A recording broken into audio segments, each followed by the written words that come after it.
Hello YouTubers, Alaska Prepper here. Well, for those of you that are here, thank you for joining me today for the live chat.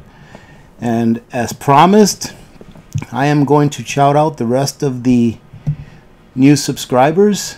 And thank you very much, ladies and gentlemen. And thank you, Hudao, for pointing out that while I was at dinner yesterday with my family, our community grew to over 4,000 subscribers. So thank you very much to the new subscribers. Truly hope that you find value in the content, and more importantly, that you find value in the community, because that's the most important part of this channel, is the community. That's what makes it. So please feel free to join in the conversation and share with us your experiences.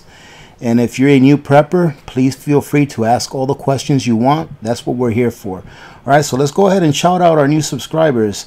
We left off yesterday with Amy. So Amy, welcome. Ceci, Kansas Infidel, Paula, Brian, Alpha Jack, Jeannie, Stacy, 275 or 2710 Liquid, Blood Wolf, Musta Queen, Harkers, Bridget, Chinas,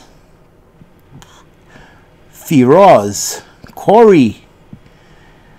If I could pronounce that, I would, but I don't even know what language that is. Looks Chinese. I'm not sure. Let us know, whoever this one is here, what language that is. Is that Chinese or Japanese? Cha, Deb, Rev Sue, Per, Roger, Lori. Rev Sue looks like an...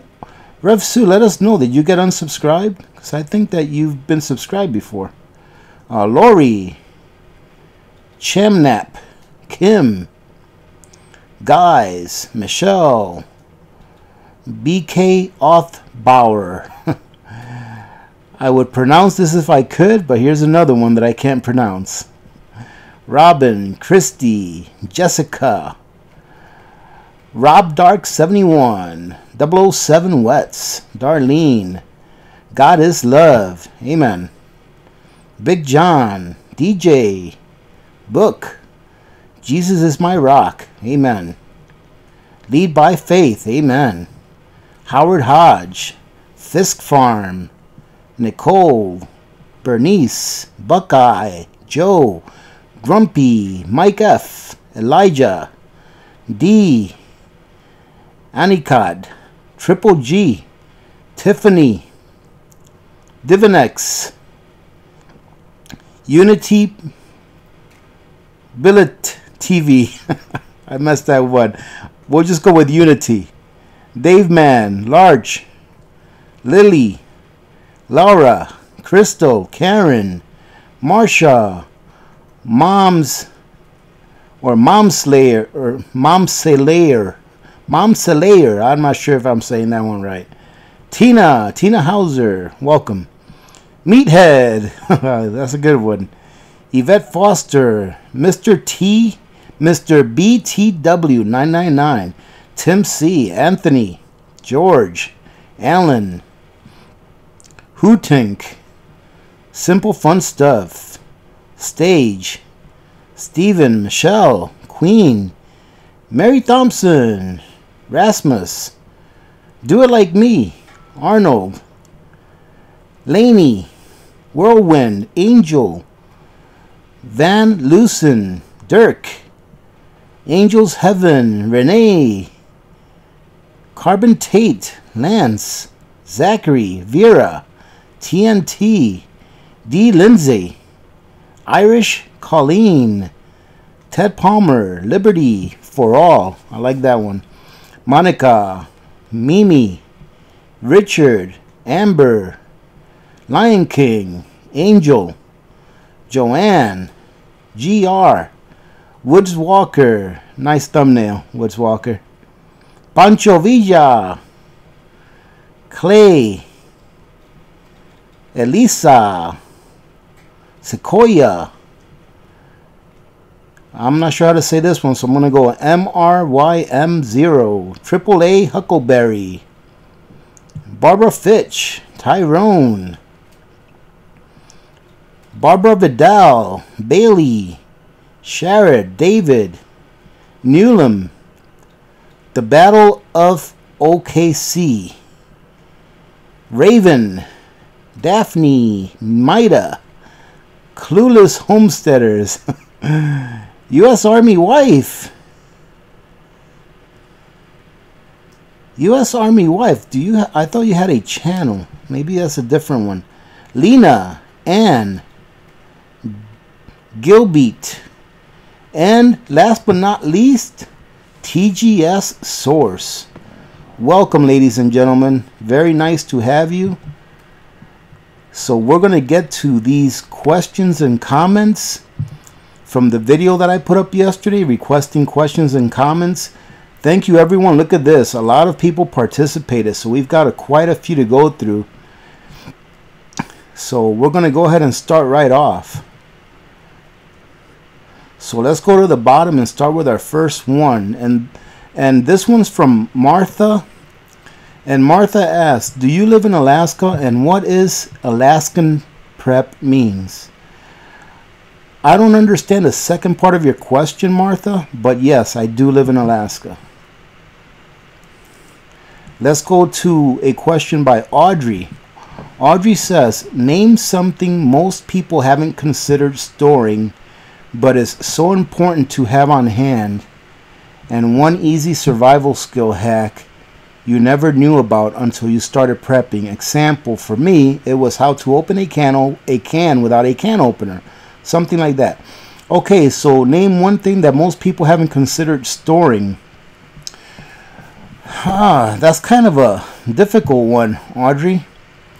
But what I would say is that most people, I think, now obviously I don't know what most people haven't considered storing, but 9-volt batteries, you know, the square batteries. I know that if you use 3 of those 9-volt batteries connected in series with each other, that you can use them to connect to a piece of silver, which will allow you to make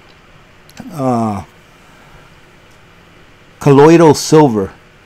It'll allow you to make that colloidal silver potion that you can drink, and it helps with your health. It kind of like acts kind of like an antibiotic. So a lot of people don't really use those 9-volt batteries that often, so they don't store them. I still store them because that's one thing that you can use them for. And for the hack, the 9-volt battery also comes in handy for a hack that a lot of people don't know. And I will probably do a small video on this later on. I just have to go ahead and dig some of my batteries out. It only takes one. But you can actually charge a cell phone with a 9-volt battery. It'll give you like a couple of minutes worth of runtime. Probably about 10 or 15 minutes worth of runtime on your cell with one 9-volt battery. And you can use it to charge your cell phone as long as you have the wire that goes to your phone, you know, to charge it, along with one of those adapters that you put into a 12-volt cigarette lighter in your car. So if you have the adapter that goes in your car cigarette lighter along with the wire to your phone, you can actually put a charge in your phone with a 9-volt battery. So that's the best I can come up with on the spot, Audrey, because I really haven't read these questions ahead of time. So not really much time to think about it. I thought it would be more interesting if I just read them on the fly. Okay, so it says here, question from Mary. Question for Alaska Prepper. How can preppers locate a safe haven in the country if they live in a metro area? Is there a source where we can find large tracts of land open to camping, etc. in each state? Well, I can tell you, Mary, that in Alaska, there are a lot of open spaces that you can go to during an SHTF where more than likely you're not going to get bothered because there's so many open spaces. Okay. However, this is what I would recommend. If you live in a crowded area, like in a city, or how you call it, a metro area, what I would recommend is that if you have the ability to purchase a piece of land that is at least one gas tank away from where you're living, okay? at least one gas tank away. If you can purchase a piece of land that far away, and you don't necessarily have to build a home on it, but maybe if you can put a small RV on it, or have an RV that you can bring there, all right, where you can live there for a while and sustain for a while, that would be a great idea.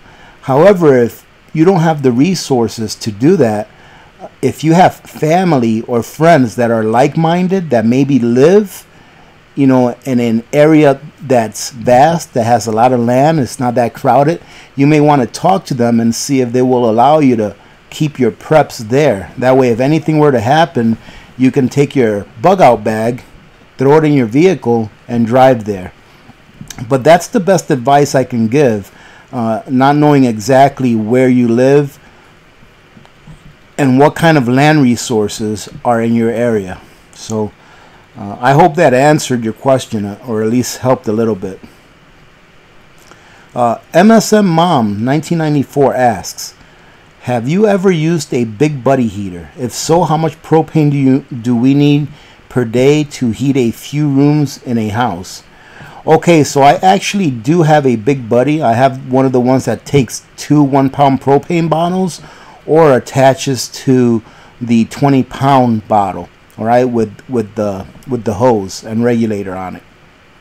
And I actually have used the big buddy when I was building my house. After it was enclosed, you know, and it was pretty much roughed in, we spent the night in here, and we were able to put the big buddy on using a 20-pound bottle of propane, and it lasted all night, and the 20-pound bottle of propane still had plenty. Now, I did not use that entire bottle of propane, you know, night after night, because we had only stayed one night, but I do know that it at least fed that big buddy for one full night. So for about at least 10 hours straight, it fed that big buddy, and I would say that more than half of the bottle was still left after we finished heating our, you know, our house for that one day.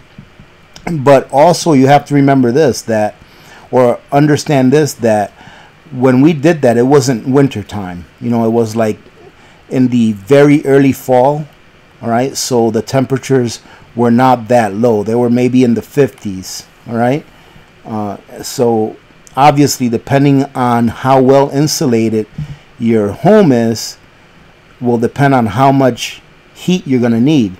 So this is what I would recommend. If you ever find yourself without heat and it is pretty cold, okay, what I would recommend is that if you have a big buddy, first of all, you have to be very careful, because even though it's usable indoors, okay, you should still make sure that you have maybe a cracked window or a little bit of fresh air coming into your area, all right, to make sure that you don't get carbon monoxide poisoning, all right, or even better, have some kind of a carbon monoxide detector that would go off if the oxygen levels in the room get too low, all right, because you don't want to have a catastrophe and have someone get very ill or die because of carbon monoxide. Number one, right? So safety is obviously number one. Okay, so if you find yourself without heat and you have a big buddy or something similar like that, I would just choose one room of the house and just heat that room, and, you know, survive the night in that room. That way in the morning, you can, you know, usually during the day it's a little warmer than it is at night. That way during the day you can figure out how you're going to end up heating your entire house. Now again, it all depends on how well insulated your home is. It depends on how cold it is outside. There's a lot of factors involved, but I have used a big buddy before and they work very well. Okay, I would recommend that if you're going to use them for, you know, long spans of time, that you do get yourself the 20-pound bottle instead of getting the 1-pound bottles, because it's a lot more cost effective to do that. Okay, so good question, MSM Mom. Andrea Benj asks, how do you deal with close family that call you crazy for prepping. Well, Andrea, the best you can do is this. All you can do is plant some seeds, all right? Maybe instead of giving them a Christmas present that is worthless, that is going to be junk in 1 year, maybe give them a bucket of Augason Farms freeze-dried foods, all right? Or give them a 3-day food supply or something like that, or give them a rechargeable flashlight or something that they can actually use, all right? And if they want to call you crazy, that's okay. You just keep doing what you're doing. Some people are very comfortable with living in a normalcy bias, and there's not too much that you can do, all right, about that. And sometimes with some families, talking about prepping is almost like talking about politics. You know, people start fighting over whether they should prep or not, going back to that normalcy bias. People want to be comfortable with knowing that what they have is going to last forever, all right? Even though in the back of their heads they know that it's not going to, but they want to think that it is, because they don't want to think of having to live a life that is not as comfortable as the life that they're living now. So the best advice that I can give you as far as that is try to plant some seeds. If you give gifts that make sense, and if they want to accept the gift, that's great. If they don't, then that's on them. There comes a time in your life where you have to take responsibility for yourself, whether or not other people agree with what you're doing. So you have to do what's best for you and for your immediate family. And if other people call you crazy, so be it. Let them call you whatever they want. Okay? Let's see. Pat Stevenson. AP, are there any EMP hardened solar systems? SolarArc makes claims, but I don't know much about solar. Okay, so Pat, I don't know the name of it. There is a company that makes an EMP hardened solar system. What I'm going to say is go to the Ice Age Farmers channel. Okay? Christian over at Ice Age Farmer, he just installed an EMP hardened solar system in his home. Okay, so go over there and check out his channel, and he's got the name of it and all that stuff, and you can go ahead and check it out, and then you can do some more research on that.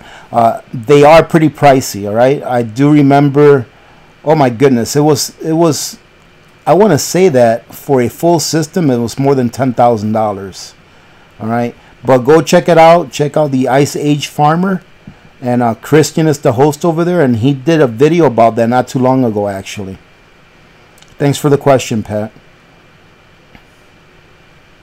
Wow, this is a long thread. I'm not missing anyone here. This is just a long thread, and this is a great thing. And this is actually a great question, and someone actually has a great answer that I just happened to see right here. And I'm going to go ahead and say, Maria S. asks, how do I know if the food I have in my pantry is the right combination to make meals? So Buzz here says, put it together and eat it, and prep what you eat and eat what you prep, which is great advice. You should always prep what you eat and eat what you prep. However, what Maria is asking also is does she have the right combinations of things, right? Because, like, for example, and that is actually a very good question, because sometimes we get fixated on certain things, all right? Some preppers just get fixated on prepping a lot of proteins, all right? Like, for example, here a while back, you guys saw that I bought like 10 cans of whole eggs, okay? Well, what am I going to eat those eggs with? Do I have any powdered milk, you know, to maybe mix it in with the eggs to make them, you know, more palatable, right? Do I have any flour to make some bread to eat with the eggs? Or am I just going to eat eggs, you know? So here, down here, Let's Talk About Prepping has a link that you can go to, which is www.supercook.com, which is a recipe generator. All right, so you guys can go to that, and then what you can do is you can see what you have and see what you can make with it, and then you'll be able to see what else you may need to add to your preps in order to have a menu that you would be comfortable with. All right, I would recommend that if you have a menu, that it be like a 14-day menu. That way you're not stuck eating the exact same thing every 7 days. At least you have a variety of 14 different days of what to eat. All right. So good question, Maria. Alpha Dog asks, how do we protect ourselves against hyperinflation when money becomes worthless? Well, Alpha Dog, I think everyone already probably knows what I'm going to say. Gold and silver. Not necessarily, okay? Gold and silver has its place. However, I think that if you follow the 5 B's of prepping, all right, beans / biological, all right, so when I say the first B of prepping, beans, it doesn't mean to prep beans. Beans stands for life-sustaining things. So beans, food, all right? And if you want to throw in there anything that sustains your biological needs. So you need food, you need water, okay? You need shelter. You need, what else would you need? Food, water, shelter. Obviously, you need clean air, but you also need clean water, so you'll need water filters and things like that.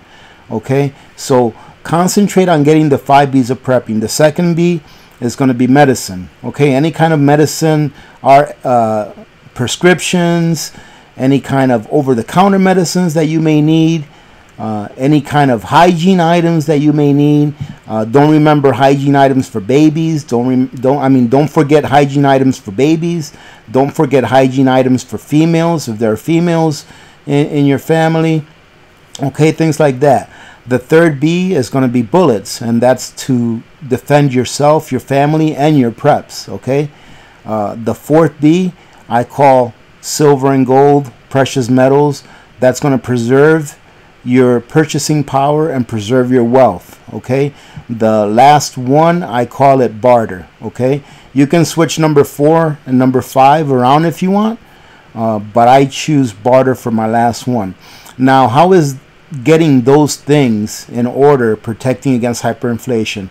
Well, if you have enough food for a year, if you have enough medicine for a year, if you have a way to protect those things, if you have precious metals, if you have things to barter, if hyperinflation does occur, then you don't have to worry about purchasing those things because you're already covered for a year. All right, and you've already purchased them at prices that were much lower than prices that would occur during a hyperinflationary event. Okay, so that is one way of protecting yourself against hyperinflation. Now, if we want to get a little more technical about it as far as wealth preservation, I am a big proponent of preserving my wealth with precious metals, okay, especially silver. I think silver is a great thing. Precious metals have been around for thousands of years. They've been used as money for thousands of years. They are recognizable around the entire world. Okay, you can go pretty much anywhere in the world and exchange an ounce of silver for that country's currency and go buy something with it. Okay, precious metals will never be worth zero, just like a can of beans will never be worth zero as long as it's not 150 years old and there's nothing but dust in it. But I think you know what I mean. You know, I think you know what point I'm making, that it will never be worth zero. Okay, so as far as I'm concerned, not as far as I'm concerned, this is actually a fact. Every single fiat currency that has ever existed, you know, since mankind was on this earth, every single fiat currency has gone to zero. Okay, and I believe that the same thing is going to happen with all of the fiat currencies that exist now during our lifetimes. They will all eventually go to zero. Okay, I would argue that the US dollar has already defaulted at least twice. Okay, I would argue that it defaulted back in 1933 when FDR confiscated the gold, and I would argue that it defaulted back in 1971 when President Nixon took us off the Bretton Woods gold standard. Okay, so during those two times the price of gold skyrocketed because pretty much the US defaulted. All right, when we were taken off the gold standard, that is technically a default. All right, many people don't see it that way, but that's how I see it. Okay, so I hope that answered your question. Pretty much, to put it in simple terms, how do you protect yourself against hyperinflation? Use today's dollars to purchase tangible items, okay, instead of purchasing paper like stocks or bonds, things that exist in paper, or even just leaving it in the bank. I personally don't like to leave any more fiat in the bank than what I need to pay bills that I need to live. All right, so that's just the way AP does it. However, that is a decision that you have to make for yourselves. Alpha Dog, another question from Alpha Dog. Will vacuum sealing food be just as good as using Mylar bags or not? In my opinion, no, because when you vacuum seal something like with a food saver, all right, those bags are not as strong as Mylar bags, and those bags can let air in and out of them, okay? It's not very noticeable, but they still can, all right? Plastic is porous to a certain extent, okay?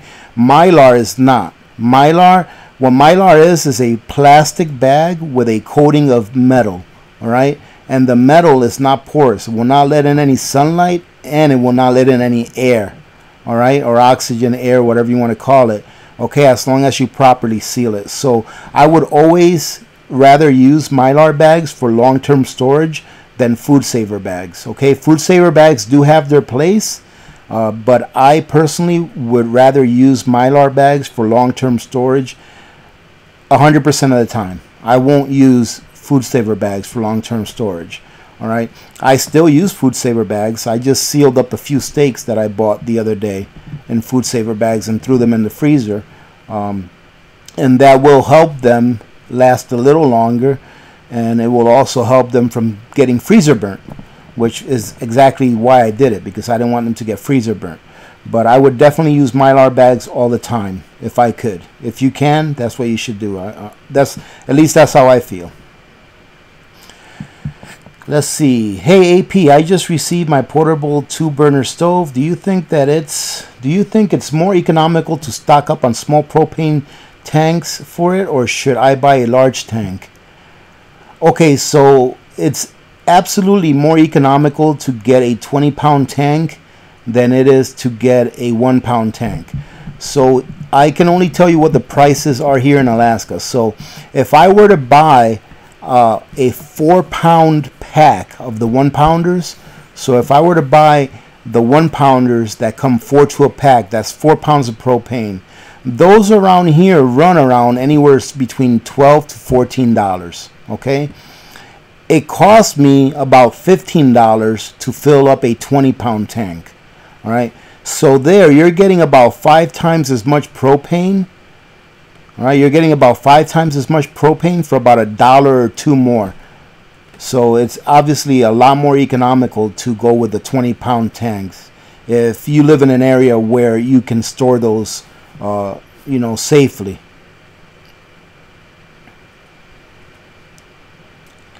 Okay, so Wendy here says, hey AP, this is not a question. Clarification needed perhaps regarding said Homeland Security warning. I guess the article was not a report nor warning. It was a report for council consideration. It was not from Homeland Security. Okay, so yeah, when I remember seeing this when you first posted it, actually, because it was in my regular ones. So let me just, here Wendy's asking here is about the report that I read about the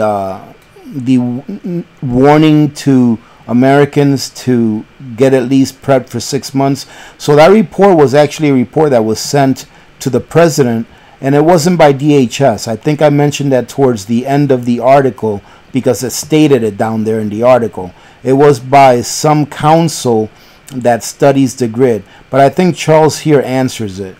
True, it was not a Homeland Security warning, but it was a recommendation that is more than likely be put into a new federal policy. Under the recommendations, we will be expected to stay home and off the roads. Fuel for vehicles will be restricted to emergency and recovery vehicles. So without fuel, we will be forced to shelter at home. So if you guys want to take a look at that report, go back to the video that I did on that, and I do believe that I left the link for that. And it does state in the bottom of that article that it wasn't by Department of Homeland Security, but that it was by a council. I forgot the name of the council, but it was a recommendation to the president. Okay, it wasn't actually a memorandum that was being put out to the public. Right, it was a recommendation to the president. Okay. CT Rock, I'm surprised you have not made a video on Homeland Security. Okay, yeah, and I actually said here I did do that video. CT Rock saying that he's surprised that I did not make video of the Homeland Security thing that we were just talking about, and he or she, CT Rock, he or she probably just did not see that video. But I replied that I did make that video. So, okay, this one is from Zach Lean. Hi AP, I'm new to your channel. Welcome, Zachline. What to do if you lose all your hard preps to a disaster?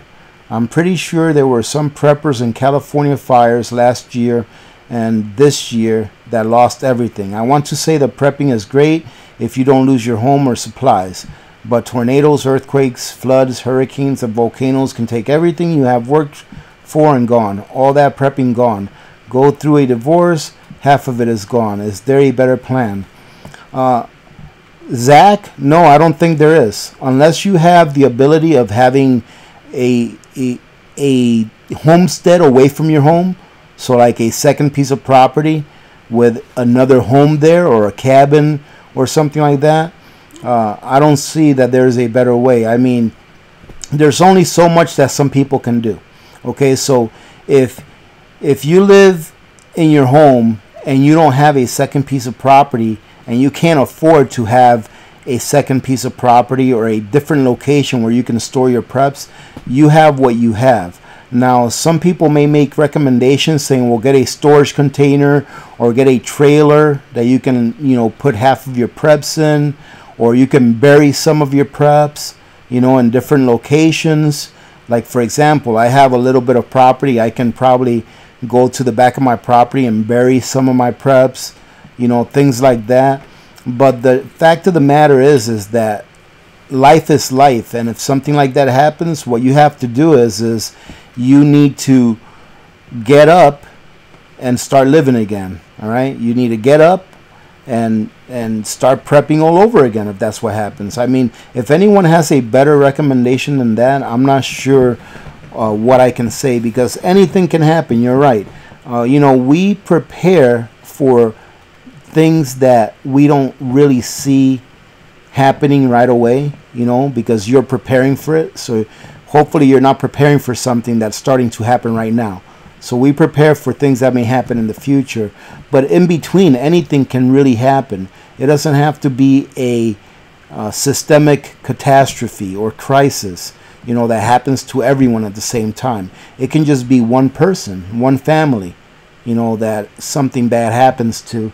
And yes, anybody can lose all their preps, and that's just life. But that I don't think is a reason not to prepare. Okay, I don't think that should be a reason not to prepare. Someone asked me that same question here a few days ago. I forgot what video it was in, and they say, "What's the sense? What if a energy directed weapon is pointed at your house and burns everything you have? What are you gonna do?" I said, and what I replied was, "Well, if I was in the house, I don't have to worry about it, because I wouldn't be in this earth anymore. But if I survived, then I would start over again."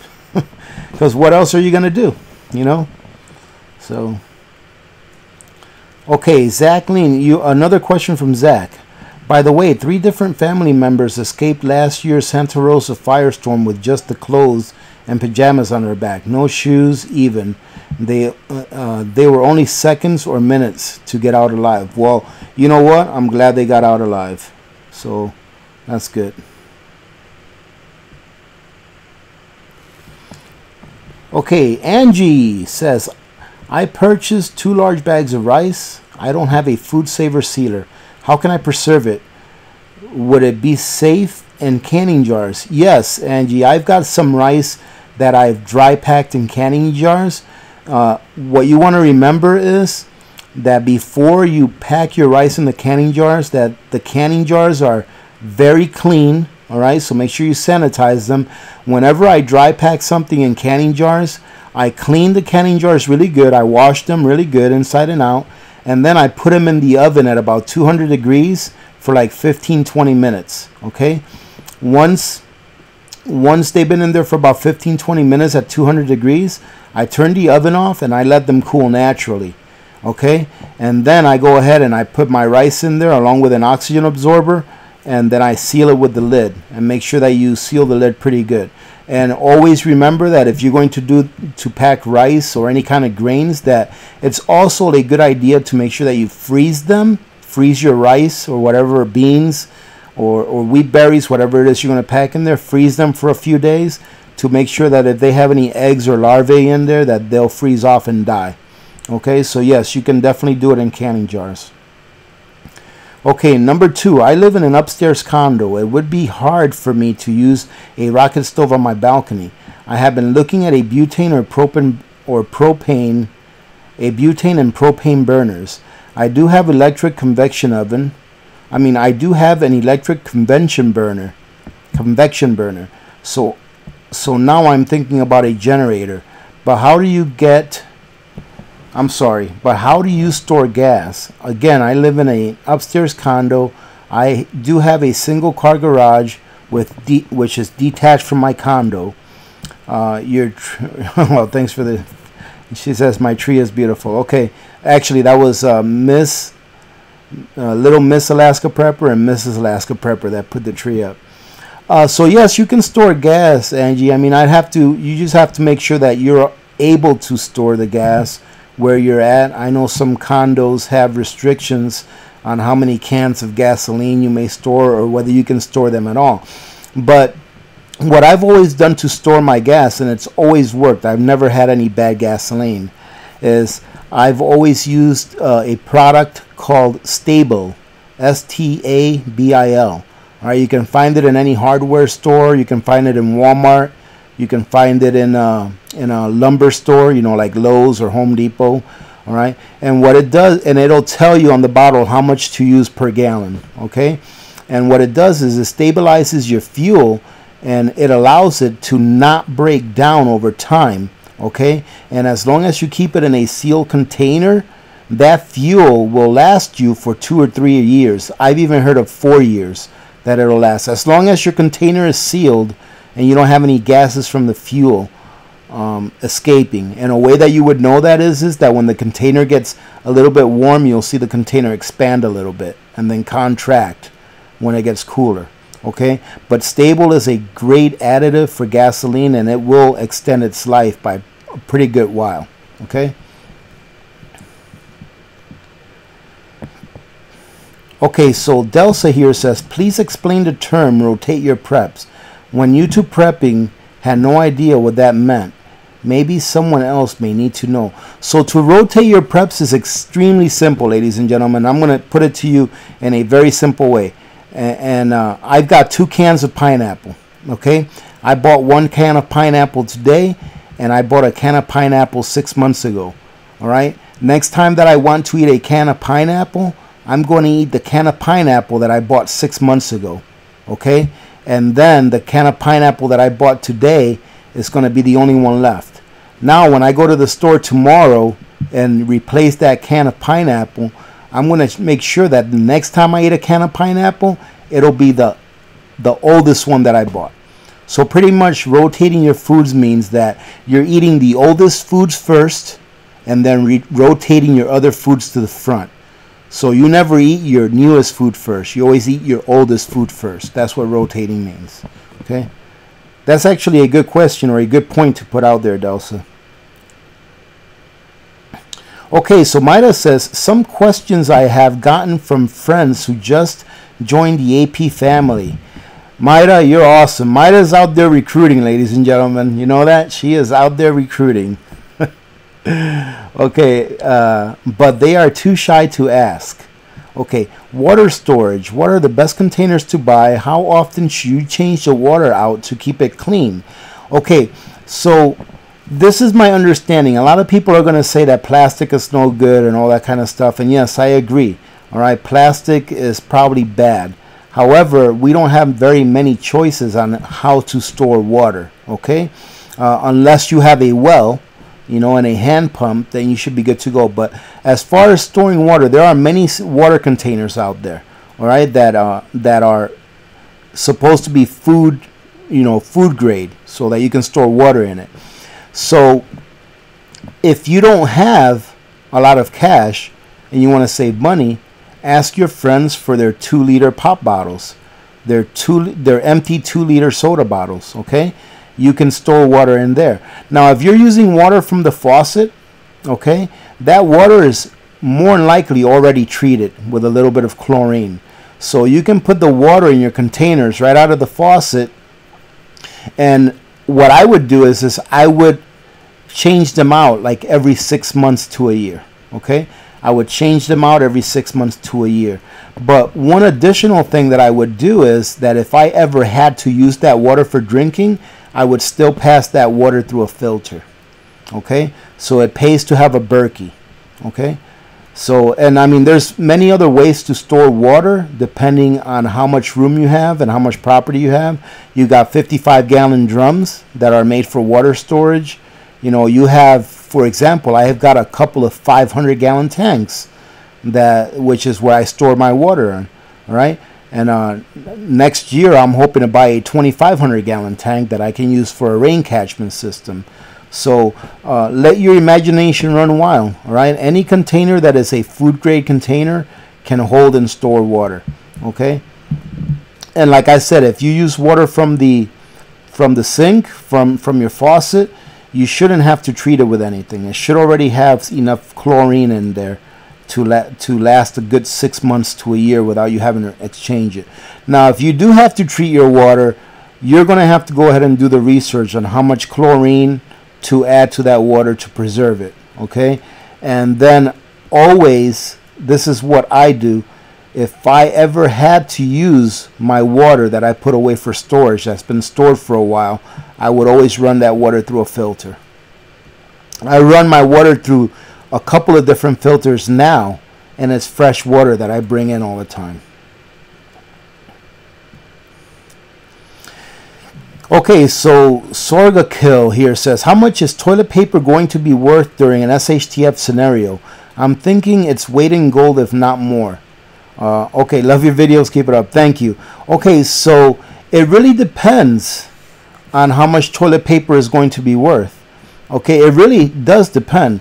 Everyone is going to miss toilet paper, but if someone has the option of getting toilet paper or getting food, they're probably going to take food. All right, and the worst case scenario for those people that are the worst off, they're just going to wipe their bums with their hand and then wash their hand. All right, so that's just really reality. How do you handle that though? Okay, store some toilet paper. All right, toilet paper takes a lot of room. Okay, I like to put away baby wipes, because baby wipes, if you are talented enough, you can use 1, maybe 2 baby wipes to take care of yourself as far as cleaning up, you know, after you've gone number 2. And during an SHTF, you're probably not going to be eating as much as you normally do, so you may be able to train yourself to only go number 2 2 or 3 times a week instead of every day. Okay, so but to certain people it may be worth a lot. All right, I think toilet paper is a great thing to store in quantity. It does take up a lot of room, but like I said, you can also store baby wipes, and you can also store the toilet paper pellets. The ones that I did a video on a long time ago, months and months and months ago. It's the little pellets, the little coin-sized pellets that if you add like an ounce of water to, they turn into a paper towel. Okay, so those are great to store because, like I said, same thing with the baby wipes. If you discipline yourself enough, you can use 1, maybe 2 to clean yourself up, and that will allow them to last a pretty long time, depending on how many you have, of course. I recommend you store several cases of baby wipes, okay? But those little pellets are nice as well because they're very compact, and you can fit 500 of those in a very small package, okay? So that means you can store a lot more cleanings in a smaller area. Okay, so Keith S. says, how does your faith in God correlate with your preps? Okay, so this is actually very simple. Number one, I think that if God put us here, he put us here for a reason, and he didn't put us here so that we can necessarily suffer and die.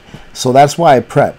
I think that God is giving us the time to prep, all right, because he wants us to live. He wants us to survive. He wants us to prosper. Okay, so a lot of people I've seen leave comments where they say you don't need to prep because we're only here for a short time. Well, and that living doesn't really matter because it's the afterlife, it's where you go afterwards that really matters. If that's the truth, then why did God put us here? If living doesn't really matter, why did God put us here then? Okay, and if God doesn't want us to survive, then why does he allow us to survive? Why does he continue to give us the things that we need in order to sustain a physical life? So I think that he does want us to survive. I think that he put us here for a reason, all right? And I think that not using the time that we've been blessed with to prepare is probably not a good thing, because you're going to end up suffering. And honestly, I don't think God wants you to suffer, okay? So that's what I have to say about that. Oh, by the way, Keith, just so you know, I don't go to church, all right? I'm a religious person, but I don't go to church. And the reason why I don't go to church is because I don't feel that I need to have an arbitrator tell me, not an arbitrator, I don't need to have someone narrate, you know, a book to me and tell me what they think about that book, okay? So I don't need someone to be standing up there in front of me telling me, this is what I'm telling you this book says, and believe what I'm telling you because I'm a pastor or a priest or a whatever religion it may be. Okay, I can read, you know, I can read and stuff like that. So yeah, so but I do have faith, but I'm not one of those faith-based people that believes that somebody has to tell them what a book says in order for me to find validity in what the book says. Wow, this is a long thread. Look at this. Whoa. Man, Ian, what did you start, Ian? I'm almost afraid to read your question. Let's see. Hi, Pete. Looking forward to the Q&A Sunday. I found your channel. Glad I found your channel. I know most of the people on this channel are likely from the south, not many above 60 north. A heat source that doesn't require electricity is very important, and lighting for our long dark winters. Keep up the good work. Also, this was more of a comment. Yes, absolutely, a heat source that does not require electricity.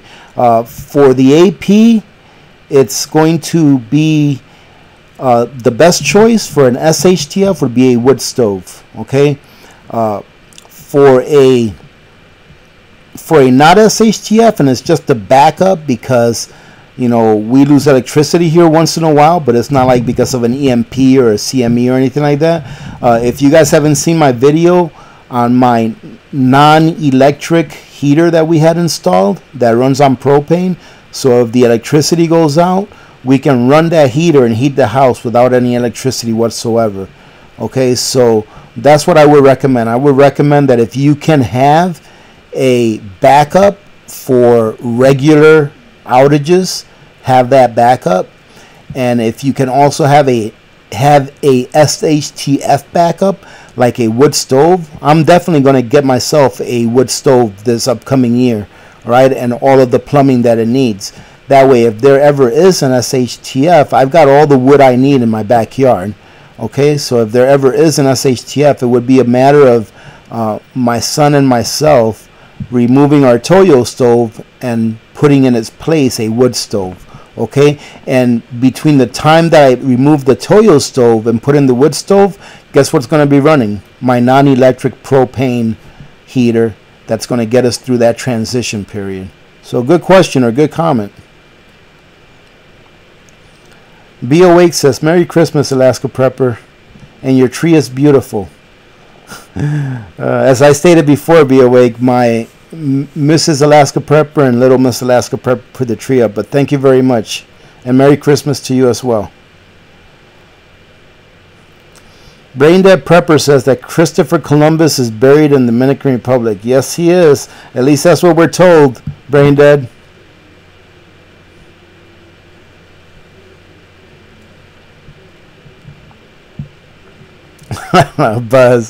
Buzz is pretty much telling you guys, hey, make sure you do your own homework and make sure you go and do research for yourself. And that is very important, ladies and gentlemen. I think that when you do your own research instead of taking someone else's word for it, that you learn a lot more, okay, than just listening to it. I like to listen to things first. I love audiobooks, but a lot of times when I hear something and I want to know more about it, I'll just go ahead and research it, and then you learn a lot more by actually doing research. So it's like I said before, don't believe what I'm telling you, okay? You can if you want to, absolutely, but go do some research, all right? I may be wrong.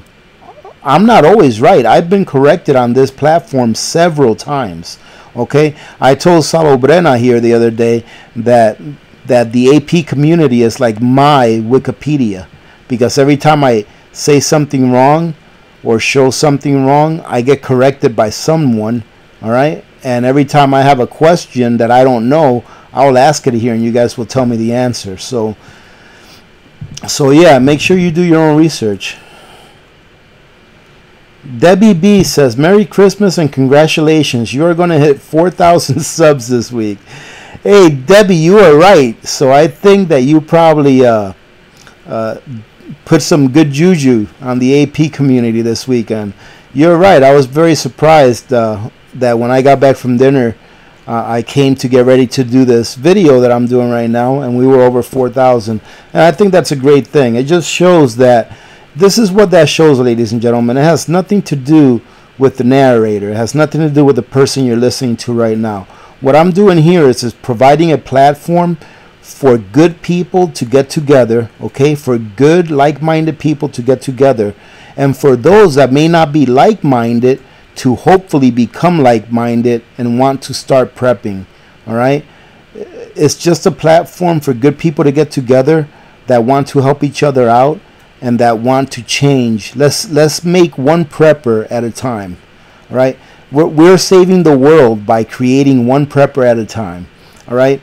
And I'm very happy to say that in the year that we've been doing this, we've been able to create, I think we're up to 12 preppers now that we've encouraged to start prepping. So in other words, there's been about 12 people in the last 12 months that when they came and joined this community, they were not prepping, but now they are, because they heeded the warning, all right? And they didn't just gaff us off and say you guys are nuts. They actually took what we were saying, all right? They took what we were commenting about. They went and did a little research and said, you know what? It does make a little bit of sense to put away a few months worth of food, and it wouldn't cost that much money. And what's the worst that can happen? That I have to eat it before it goes bad? That's the worst that can happen. The worst that can happen is that 2 years from now, that can of corn I put up, it's going to cost me almost twice as much as what I'm paying for it now. If that's the worst that can happen, then why am I not prepping? All right, that's what we've done, and we've done that as a community. Okay, so thank you very much. JT asks, do you think it would be a good idea to find the address of doctors and dentists near you in case of a SHTF situation? White page phone books are going away, so gather information now. That is a great point, and I reply to her here. That is a great point, because I just happened to see that right after I put up that video. And yes, I've thought about that. I've actually thought about keeping a mental note of where the dentist offices near us are. And unfortunately, the nearest dentist office to us is probably about 10 miles away. So that would be a long way to go if we didn't have a way to transport ourselves there. You know, like if something happens where we couldn't drive our vehicles. But yes, that's a great point, JT. That is a great point. And, you know, I bet you that's probably something that a lot of people have not thought about. So I'm glad that you brought that up. Wow, ladies and gentlemen, it looks like we're done.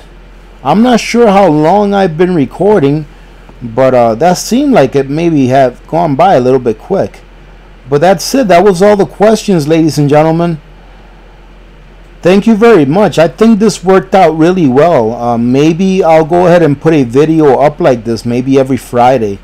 That way people will have a couple of days to put their questions and comments on here. I think this worked out very well because it's bringing people that actually have questions and want a direct answer. So, all right, ladies and gentlemen, let's go ahead and close it off. Let me go ahead, for you new subscribers, let me go ahead and spend about a minute or so and do a little begging.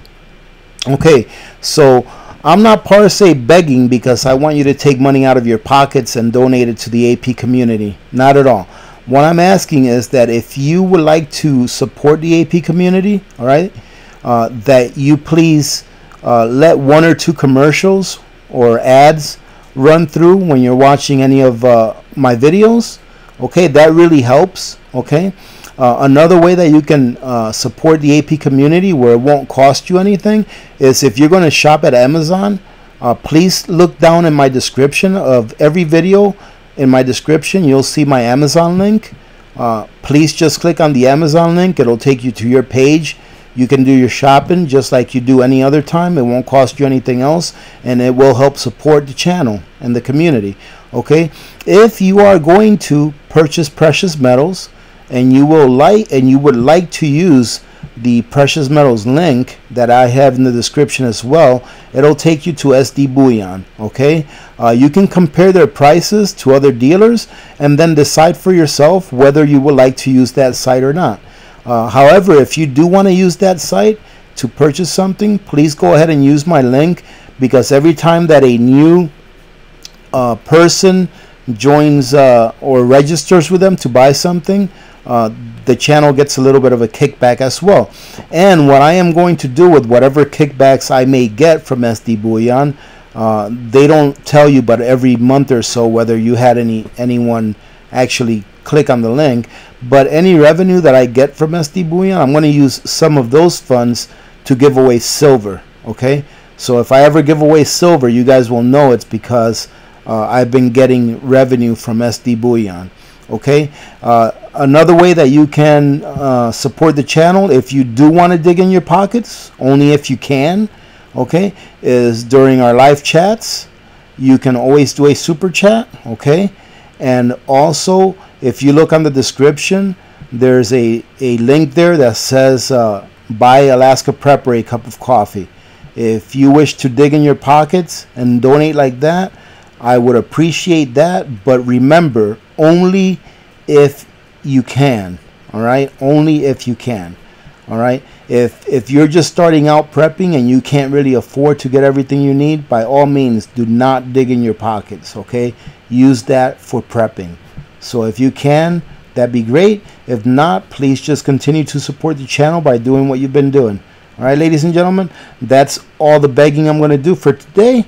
All right, so I'm going to go ahead and leave it off with, remember to be good to each other. When good people do good things happen.